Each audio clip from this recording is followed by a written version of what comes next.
Good morning, gardening friends.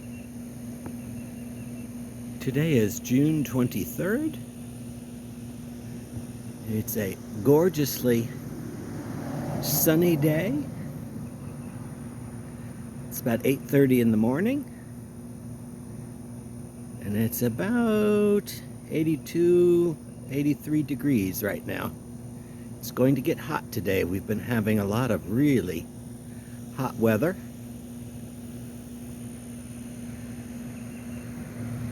Not necessarily hotter than usual, but sooner than usual. So I'm just sitting back here having my morning Coca-Cola, getting my wits about me. I was up early this morning. In this heat, if you have to do any kind of cooking, you want to get it done early. And I happened to wake up at 3 o'clock last night, so I decided to do a roast chicken breast. Aldi sells these marinated chicken breasts. I got the basil and tomato and went ahead and did it in the oven. It took about 30-40 minutes this morning. It'll be nice and cool. It's in the refrigerator now for eating later in the day. So I thought we'd start out front here. Things are still looking good from having been trimmed.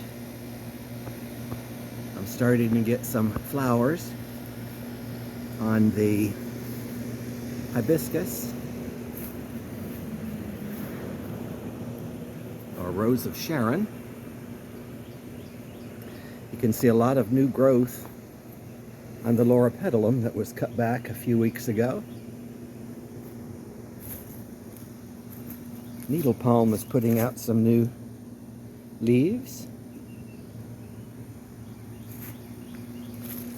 And the caladiums are still in bloom, well, in leaf. I've decided I'm going to take some of the caladiums that I have in the back. These are Furelis, F-U-R-E-L-I-S-E. And I have some in pots, and I'm thinking I may go ahead and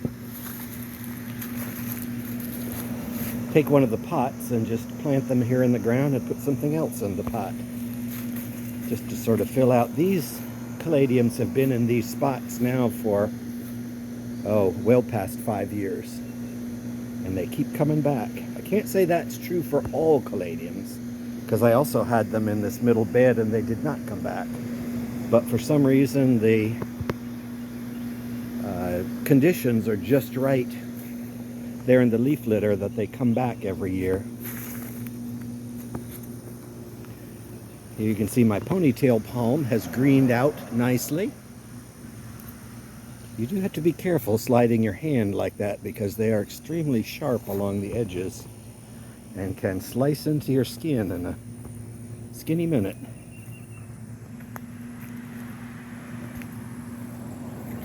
This limelight hydrangea is really doing well this year. The flowers on it are huge. There's a comparison to my hand. Cassia has come back nicely. I think I'm going to go ahead and trim it one more time this week. I just cut all these tips off right about there. And these caladiums have come back nicely, or have come out nicely. Let's see, those were Arnie Nairling. They're known for their colored veining. Kind of neat looking. Certainly fills in that little bed nicely. That's where I have the hyacinths that I planted last year. No, this year. I did go ahead and take up all the snapdragons that were in the front. And you can see, I don't think they're going to make it, but I planted string beans in their place. I figured one nice row of string beans all along the front. I did also plant some cucumbers that came up nicely in about 3 days. Unfortunately, the birds got to them, so I imagine these are going to reach the same fate. I wanted to show you one more time. This is the third flush of flowers from my crinum. And there you can see 1, 2, 3, 4, 5. 5 stalks coming. Crinum has really outperformed itself this year. And the bananas are still looking good. I do try to keep the leaves away from the sidewalk side so people can see when they stop the car. I'll only have to do that for a little bit longer. Once when they get a little taller, it won't be an issue. It's breezy enough right now, I didn't need to douse myself with mosquito repellent because the mosquitoes are staying away naturally. My opuntia is looking good. I don't know if these are going to form fruits or not. Only time will tell. Oh, I do see a couple of little sprouts of string beans and half a dozen or so. And I'll keep my fingers crossed that the birds don't see them. My lemon balm has come back. I cut it back dramatically. And now you can see back in here is my ginger, cooking ginger. I just got it from the grocery store. Okra is starting to take off. Blackberries are caning. I hope to cover the fence with blackberries. I did get some chives. I planted a bunch of chives there. I've had them in past years and they've not lived. So we'll see if this year is going to be different. There you can see the cucumber sign where there were 3 beautiful little mounds of cucumbers that disappeared. And speaking of that, it looks like half of my butterfly bush has died. I stuck my hand in the soil because I water this bed. I'm thinking, what is going on? And it was hollow underneath that side of the bush. There was a hole, I guess a mole or something had dug. So since half of it is green, needless to say, I went ahead and collapsed the hole with my foot. And hopefully it'll recover. If not, that's one of the things of gardening. You have to work with Mother Nature and make the best of what you got. Bee balm is doing nicely. I sure wish it was red, but this is it's reverted. It was red when I brought it from New York, but it reverted to this lavender color, and that's okay. It's still pretty. It still is useful to the bees. My mint looks like it spread a tad, but not hand over fist. Interestingly enough, it is here and there and there, everywhere, but right next to the little sign, which is where I wanted it to be. I think that's the thing with mint. My stevia needs staking. I see maybe one of the cats knocked it over. I've been Googling stevia to see what you can do with it. Ooh, I got a tickle in my throat. And supposedly you can get the sweetness out of it by cutting it and putting it in water and letting it infuse. I think I'll just look at it. But you never know. I'll find something. Google is good for some things, and that's one of them. Can't always trust what you read on Google, but it's interesting stuff nonetheless. My bananas have sent out 2 new shoots, one on this side and one over there. That's not a good one over there. It's going towards the house. I may dig that one out. And you can see my ginger lilies have not wilted in the least, putting them there, and they can withstand the rains coming off of the roof because I don't have gutters. Ooh, this bumblebee is really working over the spiderwort this morning. Bunch of them. Lilies of the Nile are starting to bloom. I had 2 blooms last year as well on that one, and none on this one. However, it is nice and green. So, as in gardening, I remain ever hopeful. I did plant all of my caladiums out that I had sprouted earlier this year, and to be truthful, I don't think I'll be doing that again. It was a lot of work putting them in pots, and even though I got them in the ground right away, because probably if I had bought a heating pad for underneath them, well, a special one made for plants, they would have sprouted sooner, but they really didn't sprout till it got warm and the soil got warm. And actually, some of the bulbs I bought later on wound up coming up and are bigger than the ones that I had planted in pots. But I had a bunch of them left over, and I wound up planting them in here amongst the Kimberly ferns. I had to use a pickaxe in order to put them in here because these Kimberly ferns are on top of pebbles, which is on top of landscape fabric. So the only dirt that they have is leaf litter. But this is where the leaves get blown every time my lawn gets mowed, so there's no lack of leaf litter there. But in order to plant the caladiums, I wanted to go through the landscape fabric. And so I used the pickaxe, and it made short work of it. Of course, it fell over and while I was down there on my knees and got me in the hand, so I've got a bruise and a spot on my left hand, which you've probably seen already pointing at stuff. Not to worry, it'll go away, it'll heal.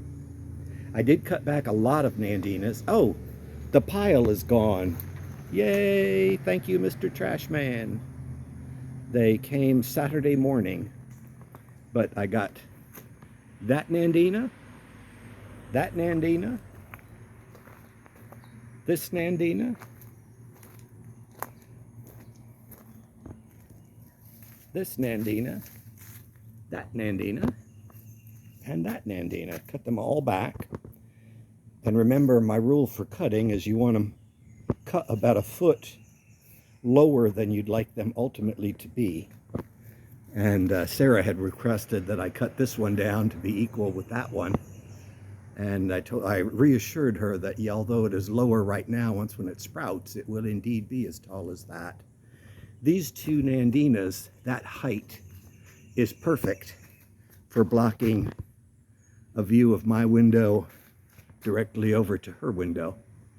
So it's good for privacy, makes good neighbors. We did go ahead and didn't power wash. We used wet and forget on this side of the house. Hadn't been done in a couple of years. So hence the grimy look on the windows. That stuff you just spray a foam on and let it dry, and then the rains will come and gradually wash everything off. So it's not an immediate fix. You see an immediate change because it'll turn green things brown, but it takes a few weeks for it to wash off nicely. And up in here, everything. Oh, I did also go ahead and trim this camellia. I said I wasn't going to do it, and I did it because it just was looking too out of place now in this much more open. Let me step back a little. Much more open little side yard. It's good for airflow. It's nice and cool in the heat of the day. I did find out that inside this bell, I won't ring it, there is a friendly wasp's nest. I was all up around it. You can see where we stepped in order to power wash and trim, or I was there to trim the camellia. They came out, but they didn't bother us. As long as you didn't mess with them, they didn't mess with you. I think I am going to lose this colorful plant here, Coleus. I'm not going to get rid of it. I have a better place for it. So I might, well, it's a beautiful plant. However, it's a pain to keep watered because I can't stretch the hose close enough, so I have to be really careful using the hose that you don't beat the coleus up. And I think I will move it, it's in a pot, so I think I'll move it in the backyard and it'll be easier to take care of there, which means it frees up a spot. I can put something else in that spot. Here you can see the collateral damage of taking down the ivy. It has burned the aspidistra, but they'll recover. Same with the angel's trumpets. Actually, the angel's trumpets got sprayed a little bit with the wet and forget. I don't know how it made it through the fence, probably from spraying over the top. And not expecting it to be on any plants back here, I didn't hose down anything. So it was just a little bit of overspray. The only thing that wet and forget will definitely kill, if not kill, but splatter on and make brown spots is aspidistra, even if you wash it off. This probably would have been savable had I washed it off in time, but it'll come back. It's not going to kill the whole plant. It's just going to make that look bad in the meantime. I have to decide what I'm going to do as a trellis for this air potato vine, because it is finding its own way. My cleome in the sun this time of the day.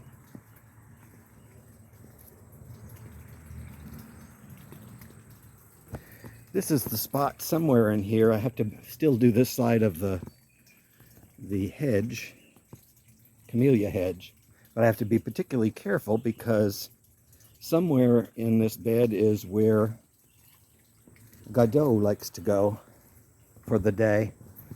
He was here last night because you can see his water dish has been used and it's got dirt and mud inside of it, so he was there drinking. He came through again. Oh my goodness. Something took a bath last night because I had just filled this thing up. And it is already a couple of inches low. Everything is looking good in here, including that Kimberly fern is thickening out. But I was going to tell you about Godot. He came, and he's getting spoiled now. I give him a slice of homegrown tomatoes. I don't raise them. That's what they sell them as in the store. And they're huge tomatoes. And they do indeed taste like homegrown tomatoes. And in any event, I put a slice of tomato and a little bit of ham on a dish and put it over there in that clearing where he was. And he started eating it. And Oscar came through, and he wasn't intimidated by Oscar. And Oscar sniffed the plate. And the first thing Godot did was take his front leg and grab the tomato and stick it under his shell.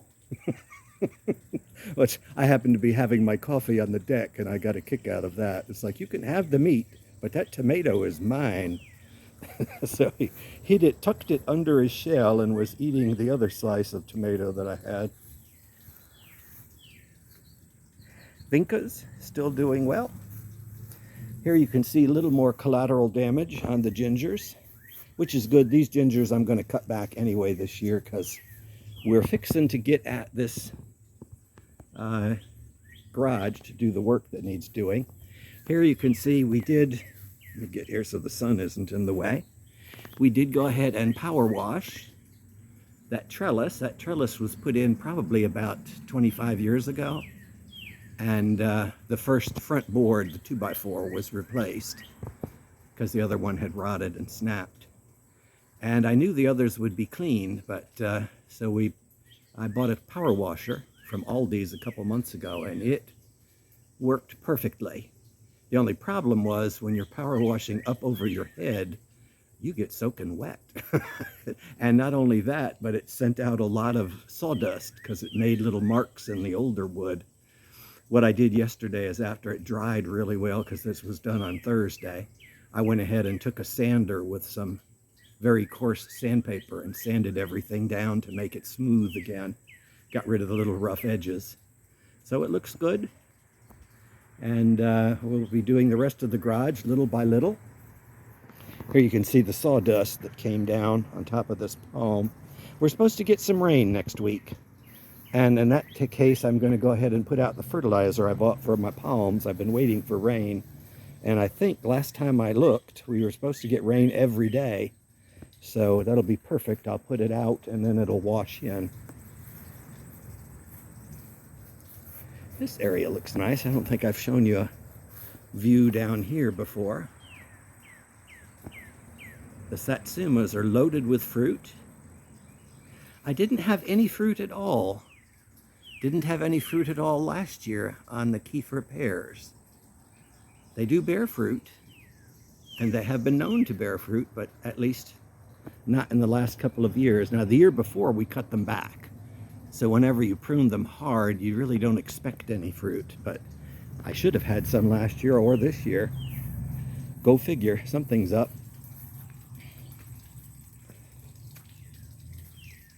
These toad lilies are now pretty much in full shade. Oh, speaking of those, I do need to open these up. That's one of the other tasks. These toad lilies they're doing well back in there, but they have been, right there, they've been overgrown with the stuff around them, so I do need to shape up the camellia and give them a little more sun. But they seem to like it. They're not withering, they're staying nice and green. I don't think much has happened in here.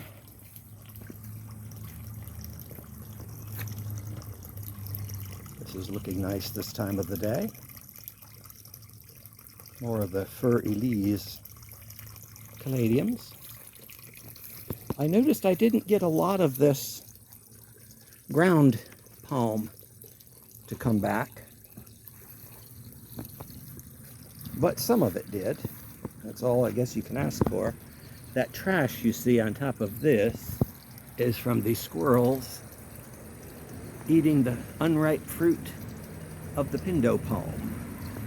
Still has plenty of fruits up there, and they're not ever going to turn orange because the squirrels get to them before, which is okay. They are quite fertile. When those do ripen and hit the ground, they very easily form palms. And the funny thing about them, well, the notable thing about them, is when they sprout, they look like a fat-leaved liriope. So really, if it falls into the, what do you call it, the monkey grass, you really don't notice that it's a palm until it's about 2 foot tall, because it disguises itself. It kind of looks like a grass at first. This is where I'm going to do a little work this week, and I'll probably bring in the coleus and stick it right there. Since this is a shadier spot, it just needs a little tidy up and blow some of these leaves off. One thing of note, brushing some of that aside, there you can see the cutting that I took. Slugs seem to have kept away from it. Yay! So that is a white angel's trumpet. The top of this palm tree I haven't shown in a while. It's doing nicely. My Phoenix canariensis, Canary Island date palm. It is coming back. It's still about only half as long as they should be, which worries me a little. So I can't wait to get the fertilizer in at the base of that. Back in here, I may go ahead and dig up this caladium, the one lone furry leaf. Oh, the other thing I wanted to show you. I don't know how this got here, but it's too good to waste. Somehow a caladium got planted there. Oh, it wasn't planted. It's a bare bulb. Just dropped on the ground and it sprouted. Well, I'll be. I'm going to, needless to say, take that to the front yard. Just goes to show you, when they want to grow, you don't even have to put them in the ground. Just toss the bulb on the surface. Make sure you saw that. Otherwise you'll think I'm a liar. There's the corm just laying on the surface. It must have dropped out of the bag when I was potting up these two pots here and here. David is looking resplendent in his green Nandina. Fatsia. Sorry, in his green Fatsia. There you can really see how tall the pecan has come. It's already 6 foot tall. And remember, that sprouted from a pecan last spring, so it has done well. Here you can see the fruit cocktail shrimp plant. I did work over this bed a little bit. Mostly I had to hack back the spiderwort because it had covered over the monkey grass, but it snaps off easily. You can also see how this lantana is listing to one side because it got covered over. Here's where I put another bunch of the white caladiums. I put them in here to contrast with the purple.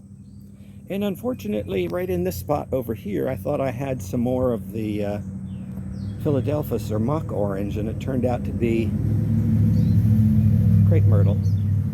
So I went ahead and rooted it out as best I could. It is nice sitting on this little bench here. This time of the day it's in shade. It's quite restful. Even though it's almost 9 o'clock, there's not a lot of traffic on the street yet. It is bothersome that that windmill palm, not the big one, but the one next to it, doesn't seem to be doing well. However, it still has a green tip and it's still putting out new growth, so it's not dead yet. But I don't know why it's not as lush as the one next to it. They get fertilized and treated exactly the same. Go figure.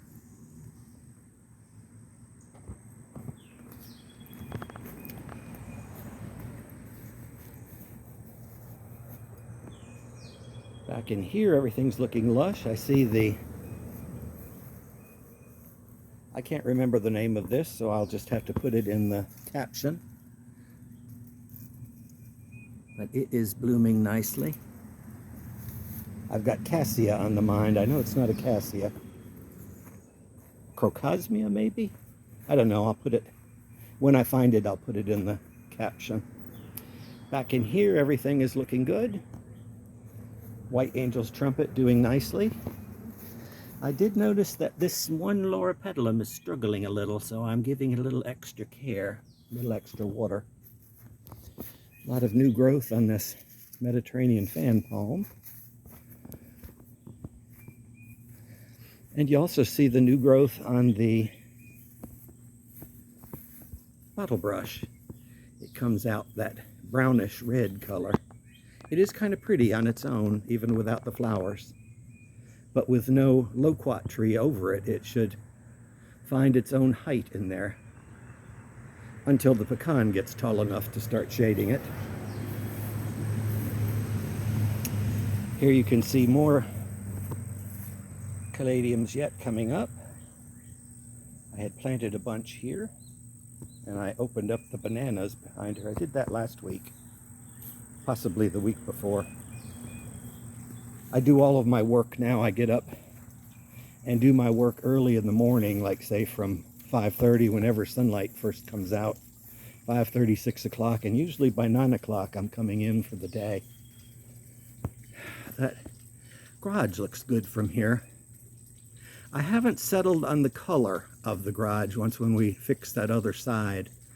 I've been watching a lot of, well, I always watch gardening programs, but I'm leaning towards either a dark charcoal gray.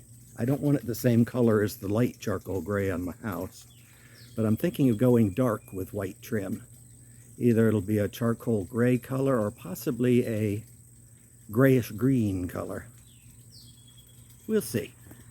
The only reason I painted it that color is years ago, the house behind that garage was painted that color, and the back side of that garage is only a foot away from the neighbor's property. And so to kind of be a good neighbor, I figured, let's paint the garage the same color as this house. I didn't really care, but I'm not married to that light green color, so I will be changing it.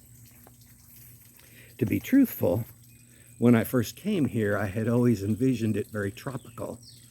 And I remember seeing some gardens in the Bahamas with like a orange color. And I thought of doing it orange at one time, but I think the dark color will do better. And by the way, at one time I thought of putting a greenhouse back here. When I first came down, my only gardening experience was up north. And everyone's aspiration was always to have, our gardening aspiration was to have a beautiful glass greenhouse, freestanding. And I wanted one and was going to do it as an extension on this side of the garage. And I had friends that talked me out of it. And the more I read about southern gardening, the more I realized you don't need a glass structure in zone 9A or higher. Probably you don't really need one in the zone 8 either, because they're going to be useless in the summertime. It's going to be so hot inside that glass structure that unless it's got any kind of air conditioning, you're just going to be passing through it very quickly. Might be a great place to fry some eggs or else dry clothing hanging on a clothesline, but you're not going to be sitting in a hot greenhouse with the sun beating in on you. Now, winter's another story. You will enjoy it in the winter. Did a lot of work here on the deck, repotting and stuff. I did find the spot that the rose-scented geranium seems to like, putting it there as opposed to the other end of the deck. It doesn't get but a little bit of sun in the afternoon, and it seems to be okay with that. There's some more of the white caladiums that I had repotted. Oh, I didn't tell you the story about the caladiums. Originally, I was going to put them in the bed over here on either side of the garage.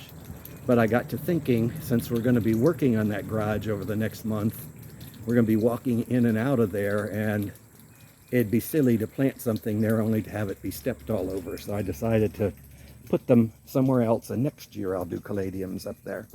So I had 40 caladiums to do something with, so I sprinkled them about, and they seem to take to the potting up right away.